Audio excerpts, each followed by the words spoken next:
Azijos rinkų, šiandien persimetė ir į Europos akcijų biržas. Daugelis indeksų popiet jau buvo kritę beveik 4% žemyn. Toks akcijų kursų kritimas yra susijęs su baime dėl lėtėjančios pasaulio ekonomikos. Vis dar jaučiami stiprus kreditų krizės padariniai ir būgštavimai. Kad Amerikos ekonomikai gali nepavykti išvengti recesijos, privertė naftos kainas smukti žemiau $70 už barelį ribos. Prie naftos kainos kritimo prisideda ir stiprėjantis JAV doleris, kurio paklausa rinkoje didėja dėl sumažėjusios šios valiutos pasiūlos, nes komercinių ir centrinių bankų sugriežtintos skolinimosi sąlygos užšaldė kreditų rinką.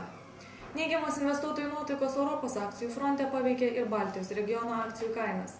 Vilniaus vertybinių popierių biržos indeksas smuko daugiau kaip 3%, o sandorių skaičius išliko nedidelis ir nesugebėjo perkopti 1000 sandorių ribos.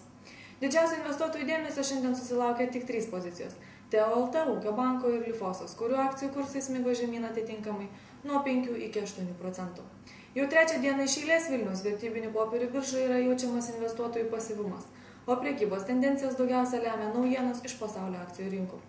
Rygos vertybinių popierių biržos indeksas sumenko vos 0,05% ir nors didesnis pirkėjų aktyvumas buvo jaučiamas Ventspils nafta pozicijoje, kurios akcijos kaina šoktelėjo iki 1,55 latą už akciją, tačiau didesnį lyginamąjį svorį indekse turinčios Latvijos Kugniacivo įmonės akcijų kritimas žemyn kaip 3% įtakojo indekso smukimą.